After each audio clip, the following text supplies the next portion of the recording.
Hello friends, मैं Devendra Sahu YouTube के इस चैनल डी के मैथ्स ट्यूटर में आपका स्वागत है। आज बहुत ही इंटरेस्टिंग और इम्पॉर्टेंट कॉन्सेप्ट डिस्कस करने वाले हैं, जैसे आयलर फंक्शन है, टाउ फंक्शन, ये सभी नंबर्स थ्योरेटिक फंक्शंस होते हैं, उन पर हम डिस्कस करेंगे। तो अगर अभी तक आपने चैनल को सब्सक्राइब नहीं किया है तो प्लीज़ सब्सक्राइब कर लीजिए, बेल आइकन को प्रेस कर लीजिए और वीडियो को शुरू से आखिर तक ज़रूर देखिए। तो देखिए, नंबर थ्योरेटिक फंक्शंस। तो देखिए, मैं इस चीज़ को बताऊँ उससे पहले मैं फंक्शन के बारे में थोड़ा सा बता दूँ। फंक्शन क्या होता है आप सभी को पता है। फंक्शन होता है अ रिलेशन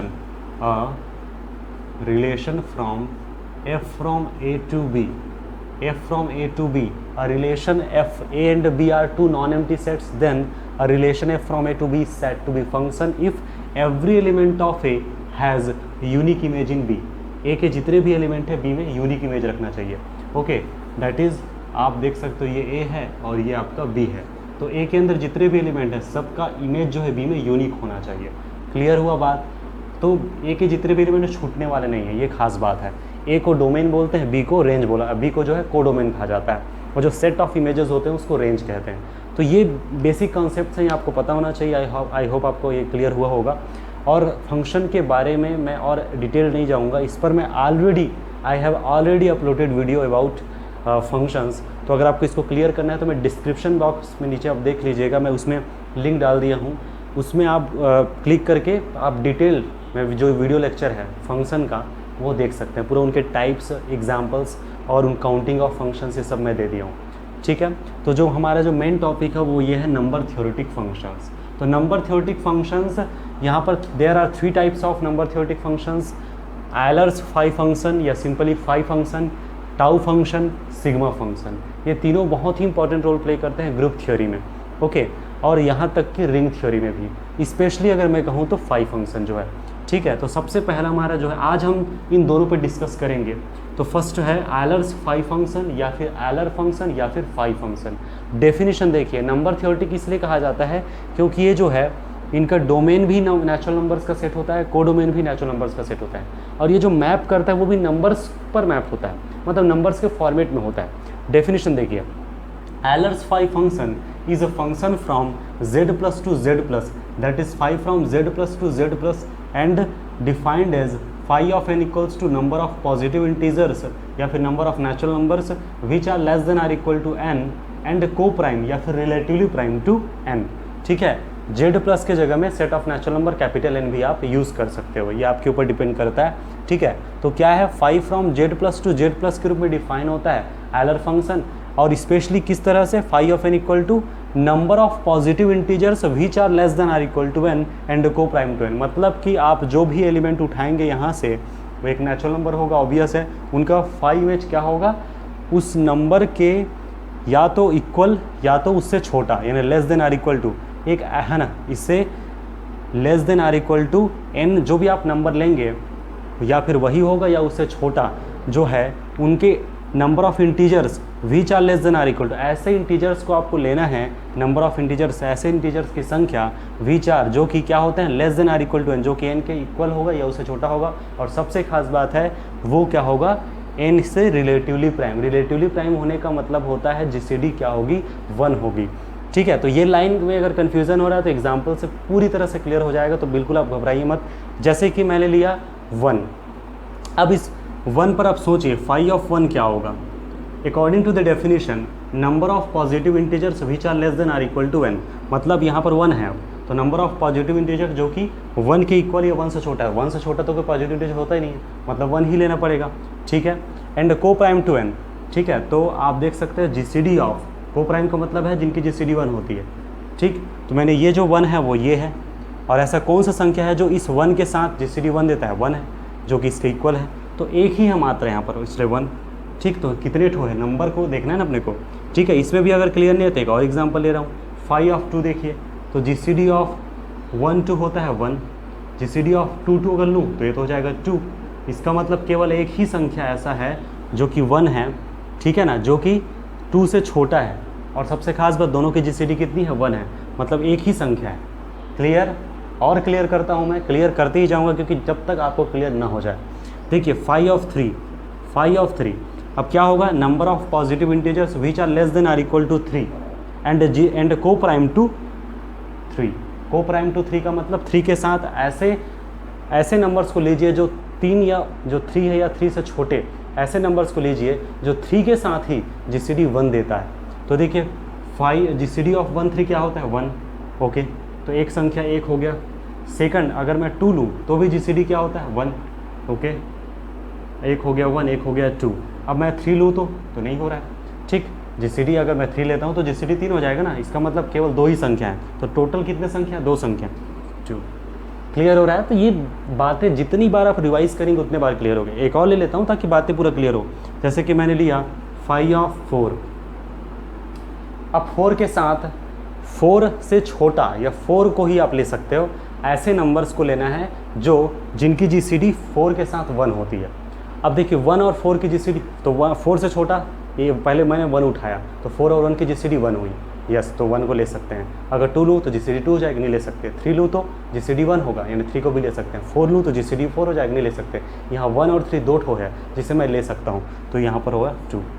क्लियर हुआ। तो इस तरीके से होता है। अगर हम 5 ऑफ 5 लेंगे तो 5 में अगर 5 ऑफ 5 की बात करें तो 1 के भी 5 के साथ जीसीडी 1, 2 की भी 5 के साथ जीसीडी 1, 3 की भी, 4 की भी, ठीक, 5 का नहीं होगा। तो आप देख सकते हैं 1 भी है, 2 भी है, 3 भी है, 4 भी है, मतलब टोटल संख्या कितनी है 5 का एलर फंक्शन हो जाएगा 4। मतलब मुद्दा क्या है, phi of n equal to number of integers which are less than or equal to n. ठीक है, और इक्वल टू वाला सिचुएशन केवल 1 के साथ पॉसिबल है। फाई ऑफ 1 बस में इक्वल लिया जाता है, बाकी सभी सिचुएशन में लेस देन वाला कंडीशन होता है। सबसे इंटरेस्टिंग है आप जब फाई देखते हो, एलर फंक्शन देखते हो उस संख्या का, तो उनसे छोटा देखिए, और सबसे खास बात उसी के साथ जीसीडी का होने चाहिए 1 होना चाहिए। इन एग्जाम्पल से आपको क्लियर हो गया, I hope.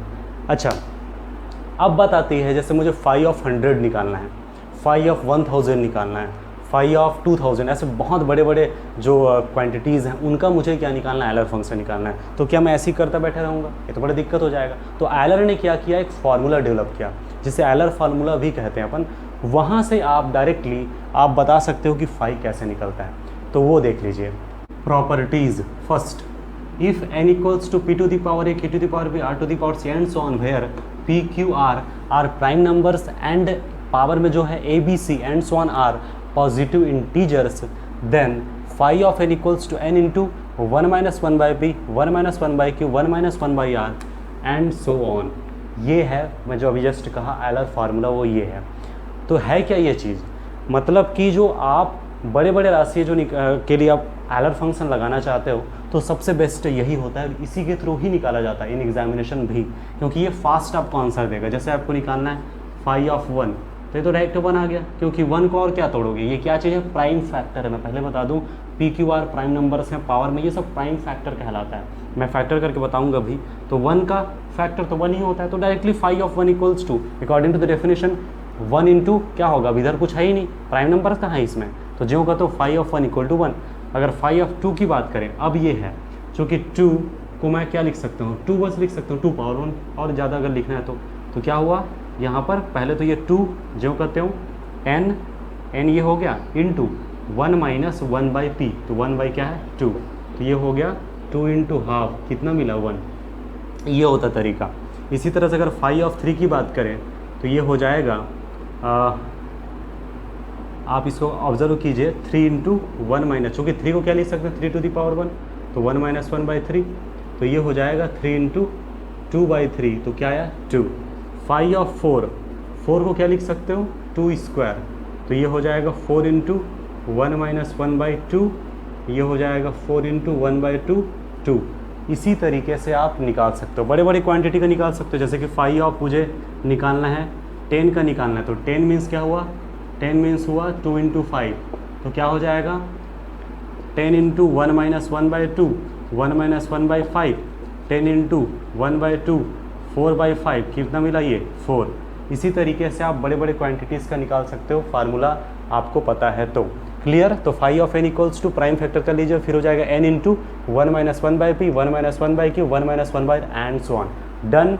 Next, phi of n equals to n minus 1 if and only if n is prime number. क्या बताया गया है कि अगर n प्राइम नंबर है तो n माइनस 1 ही उनका एलर फंक्शन होता है। Like this, phi of p equals to p minus 1। Example क्या हो सकता है, जैसे कि फाई ऑफ 2 देख लीजिए, 2 माइनस 1 होगा, 2 माइनस 1 मतलब 1 है ना। फाई ऑफ 3 क्या है 2 होता है ना, तो 3 - 1 2, 5 ऑफ 5 5 - 1 4 होगा, 5 ऑफ 7 7 - 1 6 होगा। तो आप देख पा रहे हैं कि जितने भी प्राइम नंबर्स होते हैं उनके करस्पॉन्डिंग जस्ट एक कम कर दीजिए, यानी 5 ऑफ 2 1, तो 5 ऑफ 3 2, 5 ऑफ 5 प्राइम नंबर्स तो आपको पता है 2 5 2 3 5 7 11 13 17 19 23 29 31 37 41 एंड सो ऑन। ये सब आपको ओरली याद भी रहना चाहिए। जो खुद के साथ डिवाइड हो और 1 के साथ डिवाइड हो, प्राइम नंबर होते हैं, उनके करस्पॉन्डेंस हमेशा क्या होगा, 5 of p equals to p - 1 confirm. एक चीज़ और ऑब्जर्व कीजिए, 1 के करस्पॉन्डेंस स्केलर फंक्शन 1 होता है, 2 के करस्पॉन्डेंस भी 1 होता है, 3 करस्पॉन्डेंस 2 हुआ, अब इधर 2, अब इधर आप देखिए ये 4 आया। ऐसे आप निकालते जाइए, सबका इवन नंबर ही आता है एक्सेप्ट 1 एंड 2, मतलब 1 और 2 को छोड़ करके बाकी सभी का जो एलर फंक्शन होता है हमेशा 2 आता है। तो सॉरी 2 आता है बोलता हूँ, इवन नंबर में आता है, 2 4 6 ऐसे कोई भी, लेकिन इवन नंबर में ही आएगा इन दोनों के छोड़। तो एक रिजल्ट जो है उनको मैं फिर लिख देता हूँ यहाँ पर 3rd नंबर में, और वो ये है कि phi of n is even if and only if n greater than or equal to 3। Done. तो इसे भी आप याद रखें, मतलब 5 of 3 5 of 4 5 of 5 5 of 6 and so on, इन सब की फाइव फंक्शन एलर फंक्शन हमेशा क्या होती है, इवन होती है। Done. phi of n is even if and only if n greater than or equal to 3। एक और point, phi of m dot n equals to phi of m into phi of n, provided, condition है provided GCD of mn equals to 1। Example आप ले सकते हो, जैसे कि phi of 4 into 9, तो phi of 4 into phi of 9, तो ये हो जाएगा 2, है ना, इनका 2 होता है जस्ट, अब इनका होता है 6। इनको चाहे तो आप देख सकते हैं phi of 9, 9 मीन्स क्या हुआ, 9 मीन 3 स्क्वायर, तो ये हो जाएगा 9 इंटू 1 माइनस 1/3, तो 9 इंटू 2/3, तो क्या हो जाएगा 3 इंटू 6, 3 इंटू 2 क्या होगा 6, तो phi of 4 2, phi of 9 6, 2 into 6 are 12, और phi of ये क्या 36, 9 चौके 36, 36 का मतलब क्या हुआ, ये हुआ 4 इंटू 9, यानी कि 2 स्क्वायर इंटू 3 स्क्वायर। सेम वही प्रोसीजर, 36 इंटू 1 माइनस 1/2, 1 माइनस 1/3, तो यहाँ से हाफ, यहाँ से 1/3, तो क्या हो 2/3, तो क्या हो जाएगा 2/6, 2/6, तो 36 इंटू 2/6, तो ये हो जाएगा 1/3, और ये जब कटेगा तो आएगा 12। तो आप देख पा रहे इक्वल आ रहा है। अच्छा, ये जो मैं बताया GCD 1 होने का मतलब रिलेटिवली प्राइम, मतलब ये है कि जब भी दो पॉजिटिव इंटीजर रिलेटिवली प्राइम होगा तो उनका जो एलर फंक्शन होगा अलग अलग एलर फंक्शंस के इक्वल होगा। That is phi of m dot n equals to phi of m into phi of n provided GCD of m n equals to 1। और ये इन जनरल भी ट्रू है, मतलब जैसे mn के साथ एक और है, 3 4 5 टर्म है, उस सिचुएशन में भी आप अलग अलग कर सकते हो। उस समय पेयर वाइज रिलेटिवली प्राइम होना चाहिए, मतलब GCD 1 होना चाहिए पेयर वाइज में। जैसे कि यहाँ पर mn के बाद r भी है, तो mn की GCD 1, n और r की GCD 1, m और r की GCD 1, उस समय भी आप अलग अलग कर सकते हो। कन्फर्म हुआ? अच्छा, एक पॉइंट ये भी आप नोट कर सकते हैं, 5th number, phi of n tends to infinity as n tends to infinity. आप n को बढ़ाते जाइए, वैसे वैसे phi ऑफ n की वैल्यू बढ़ती जा रही है। आप देखे होंगे कि n की वैल्यू जैसे 1 रखा था तो phi ऑफ 1 जो है 1 आया था, 2 के करस्पॉन्डेंस 1 आया था, 3 के करस्पॉन्डेंस 2 आया था। जैसे जैसे वैल्यू बढ़ाते जा रहे हो उनके correspondence n tends to infinity कर लीजिए, आप ये भी बढ़ता जा रहे हैं, मतलब कि phi of n tends to infinity as n tends to infinity. Clear है? Next, tau function. तो डेफिनेशन देखिए, tau function is a function from z plus to z plus, that is tau from z plus to z plus.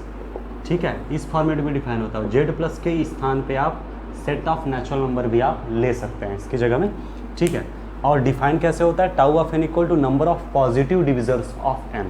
ठीक, तो आप क्या देख पा रहे हैं कि tau is a function from z plus to z plus defined as tau of n equals to number of positive divisors of n। यानी कि जैसे टाउ ऑफ आपने यहाँ पर कोई भी आपने पॉजिटिव इंटीजर लिया तो टाउ ऑफ n का मतलब होगा उस n के कितने डिविजर्स हैं, how many divisors of this n, तो उसको काउंट करना है, कितने डिविजर्स उसको काउंट की। जैसे कि लाइक मैंने लिया 1, तो 1 के कितने डिविज़र है, 1 बस है, तो फाई ऑफ टाउ ऑफ 1 हो गया 1।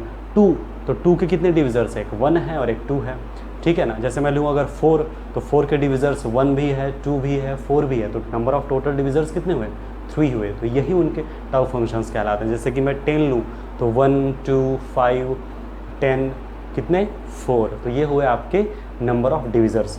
क्लियर हुआ। तो इस तरह से आप जो छोटे क्वांटिटी है उनका आप डायरेक्ट देख भी सकते हैं। जैसे टाउ ऑफ 1 1 हुआ, टाउ ऑफ 2 2 हुआ, टाउ ऑफ 3 कितना होगा, ये भी 2 होगा, 1 भी डिवाइड करेगा 3 डिवाइड करेगा बस। फाई ऑफ 4 ये होगा आपका, है ना 3, क्योंकि 1 भी डिवाइड करेगा 2 भी डिवाइड करेगा 4 भी। अगर मैं टाउ ऑफ 10 की बात करूँ तो इसका होगा 4, क्योंकि 1 भी डिवाइड करेगा 2 भी डिवाइड करेगा 5 भी डिवाइड करेगा 10 भी डिवाइड करेगा। तो टोटल नंबर ऑफ डिविज़र्स को देखा जाता है। जो भी लेता है, जैसे 1 लिया तो इनके डिविज़र्स कितने हैं, इनके डिविज़र्स, इनके डिविज़र्स, इनके डिविज़र्स, इनके डिविज़र्स। क्लियर। तो number of positive divisors of n ये होता है। लेकिन ये तो छोटे नंबर्स है तो आप बता पा रहे हो। जैसे 100 का बताना है मुझे, 1000 2000, उसके लिए कुछ फार्मूला होना चाहिए ना, तो टाउ फार्मूला हम देखेंगे, वहाँ से हम डायरेक्टली फार्मूला के बेस पे भी डायरेक्ट बता पाएंगे। तो वो हम देख लेते हैं। Properties first, if n equals to p to the power a q to the power b r to the power c and so on, where p q r and so on are prime numbers and a b c and so on are positive integers, then directly implies tau of n equals to a plus 1 into b plus 1 into c plus 1 into and so on। ठीक है। Next, tau of n equal to 2 if and only if n is prime number, that is tau of p equals to 2। तो पहले वाले result को देख लेते हैं, जो मैंने जस्ट अभी कहा था कि जब भी बड़े क्वांटिटी आपको दिया रहे, बड़े कोई नंबर दिया हो और उसका अगर टाउ फंक्शन निकालना हो तो उनके डिविज़र्स आप ढूंढते टाइम लग जाएगा ना भाई। तो सबसे बेहतर है कि आप इस फार्मूला को, ये क्या शो करता है, जो भी आप नंबर टैग कर रहे हो उसका प्राइम फैक्टर निकालना आपको आना चाहिए। लाइक जैसे कि आपने लिया फाई ऑफ 1, तो टाउ ऑफ 1 तो 1 होता है, इसमें कोई दिक्कत नहीं। टाउ ऑफ 2, तो फिर इसमें भी 2 पावर 1, तो 2 पावर 1 तो 1 प्लस 1 कितना आया 2, तो टाउ ऑफ 2 हुआ 2। अब टाउ ऑफ 3 की बात करें तो 3 पावर 1, तो जो भी पावर में रहता है उसको 1 प्लस क्या करना है, उसमें 1 जोड़ देना है। टाउ ऑफ 4 देखिए और ज़्यादा अच्छे से क्लियर होगा, 4 मीन्स 2 स्क्वायर, प्राइम फैक्टर किया, जो भी फैक्टर किया उसके पावर में जो भी रहेगा उनमें प्लस 1 करना है, तो 2 प्लस 1 यानी 3। और जैसे बड़े क्वान्टिटी टाउ ऑफ 10 की देख लेते हैं। टाउ ऑफ 10 मीन्स 2 इंटू 5, ठीक है, तो 2 पावर 1 5 पावर 1, तो ये हुआ 1 प्लस 1 इंटू 1 प्लस 1, तो 2 इंटू 2 कितना है 4। टाउ ऑफ 100 आप देख सकते हो, जितनी बड़ी क्वांटिटी आप करना है, तो 100 का मतलब क्या होता है, ये होता है 2 इंटू 5 स्क्वायर, 10 स्क्वायर होता है ना, 10 स्क्वायर यानी 2 इंटू 5 स्क्वायर, तो ये हो गया 2 स्क्वायर और 5 स्क्वायर, तो ये हो जाएगा 2 प्लस 1 इंटू 2 प्लस 1 यानी कि 3 इंटू 3 यानी कि 9। 100 के डिविज़र्स कितने हैं टोटल 9। इस तरह से निकाला जाता है। क्लियर हो गया। तो अगर प्राइम फैक्टर है तो tau of n equal to होगा a plus 1 into B plus 1 into C plus 1 and so on. Done. Next जो दिया हुआ है tau of n equals to 2 if and only if n is prime number. देखिए जो tau function होता है वो क्या करता है, जब भी आप n को प्राइम नंबर लेंगे उनके करस्पॉन्डेंट 2 होगा। लॉजिक की बात है भाई, आप जो भी प्राइम नंबर लेते हो उनके 2 ही डिविज़र्स होते हैं, एक तो होता है 1, एक तो होता है इटसेल्फ स्वयं खुद। जैसे 2 लिए तो 2 को डिवाइड करने वाला 1 होगा और 2 होगा, तो 2 हुआ इसका डिविज़र्स। 3 की बात करें तो 1 होगा 3 होगा, अगर 5 की बात करें 1 होगा 5 होगा, 7 में 1 होगा 7 होगा, 11 है तो 1 होगा और 11। क्लियर हो रहा है, हमेशा 2 ही होगा क्योंकि एक होगा 1 एक होगा इटसेल्फ। तो इस तरीके से that is tau of p equals to 2। Confirm. अच्छा सेम इससे पहले जो एलर फंक्शन में आपने लिखा था कि 2 अगर नंबर्स आप लेते हो और दोनों की जीसीडी 1 है दैट इज़ रिलेटिवली प्राइम या को प्राइम का सिचुएशन आता है तो आप उसको अलग अलग ब्रेक करके लिख सकते हो। सेम वही कंडीशन यहाँ भी एप्लीकेबल है।